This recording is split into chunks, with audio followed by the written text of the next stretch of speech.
Once you have finished the zigzag stitch, we're on to step number 5. When you start with step number 5, it says to turn down along the top edge and pin. So what you're going to do is you're going to hold your bag where the opening is at, and you're going to find the hole that you left when you sewed the seam allowance. When you have found the hole from the seam allowance, you are going to fold over the edge at the top of that opening. So I fold over, and notice how my seam allowances are left open and flat.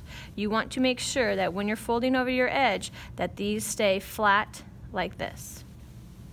So you fold over at the top of the opening, getting the seam allowance to line up exactly with each other. Now when you look on the inside of your bag, you should not be able to see through the opening. See how this right here will be your casing for your string to go through? You do not want to have a hole, because if you have a hole, you will be able to see through your bag and it will come undone. So we have folded over correctly. I think I might just pull it down just a little bit more. You can always go back and readjust just to give myself a little extra room because I have so much at the top. There we go. Okay. So once you have the opening placed just how you like it, then I'm going to grab my pins and I will pin the top, making sure that there's no fold or crease on this side, and you're pinning it closed and holding it in place.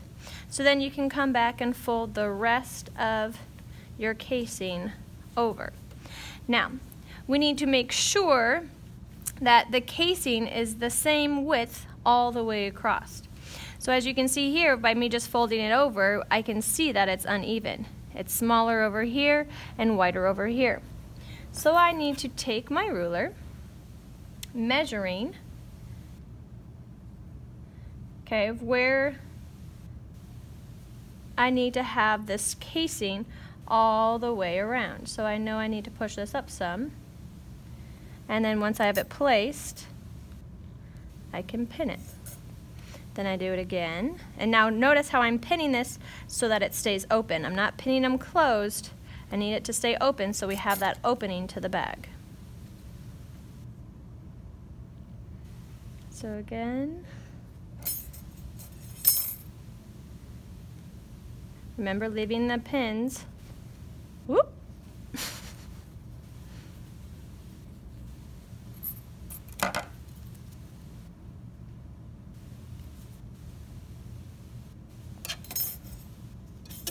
You want to make sure you're doing this all the way around. And when you're pinning, there's no bunching, it's laying flat, because you don't want your casing to be bunched and wrinkled.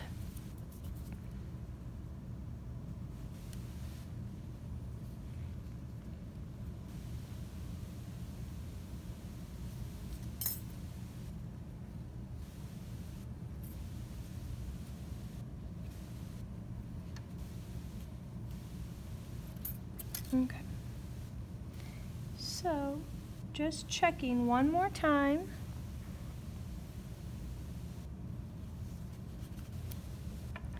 Make sure everything is accurate, because when you make sure everything is accurate, the results of your project are much better.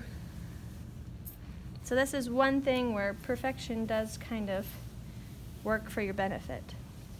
Okay.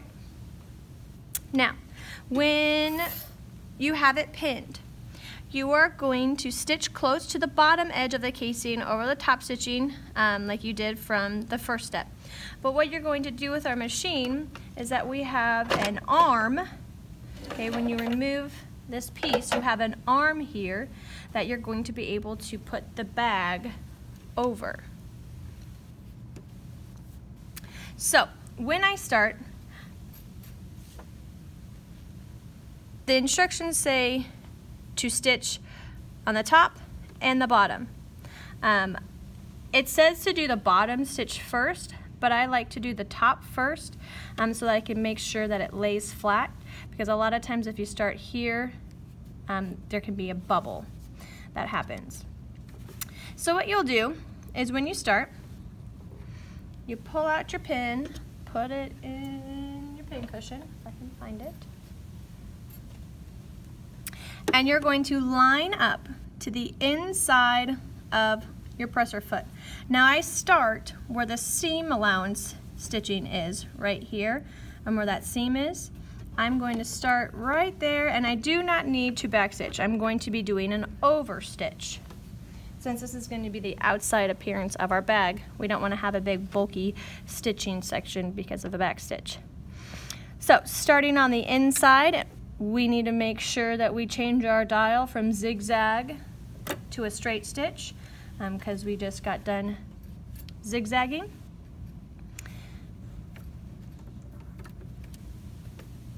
Hold on.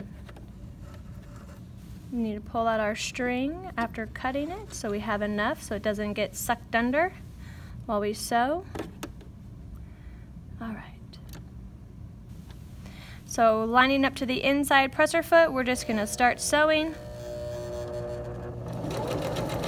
And notice how I keep my hands over here, keeping the casing open or tight, so as it rolls around.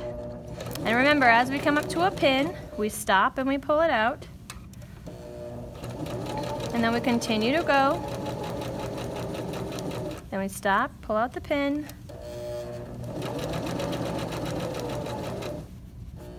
If you have to readjust your fabric, that's all right. Because as it's rolling around, you don't want it to get all crumpled.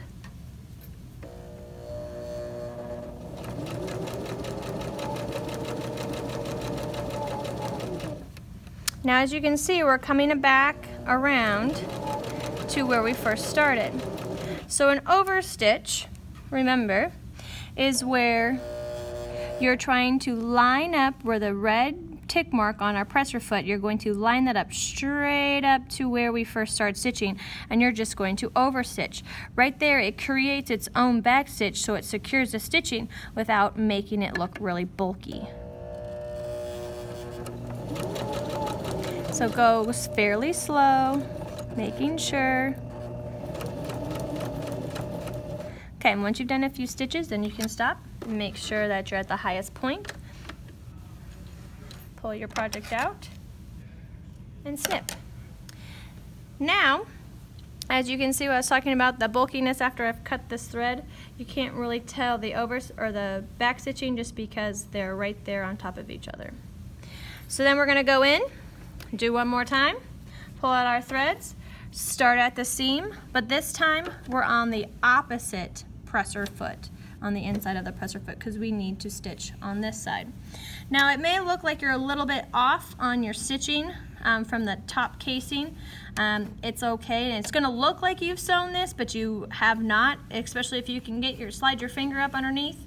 You have not sewn it down, so don't be mistaken by that. So again, we're going to begin. Need to make sure that your thread's underneath the presser foot.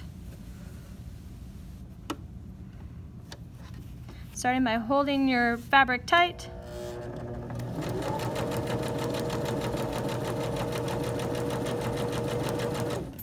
Adjusting your fabric if need be. If as it's turning around, it's getting kind of wrapped up on itself.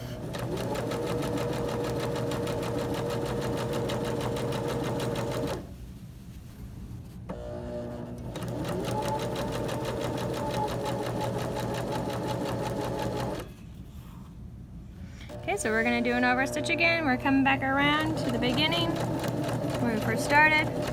So we want to make sure that stitch, do a few stitches over top, maybe about a couple more.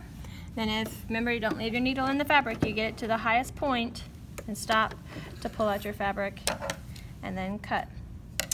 What you'll need to do now is see all these extra threads. You're going to need to go back and check and cut them as closely as you can without cutting the fabric so that your project is clean of all extra threads.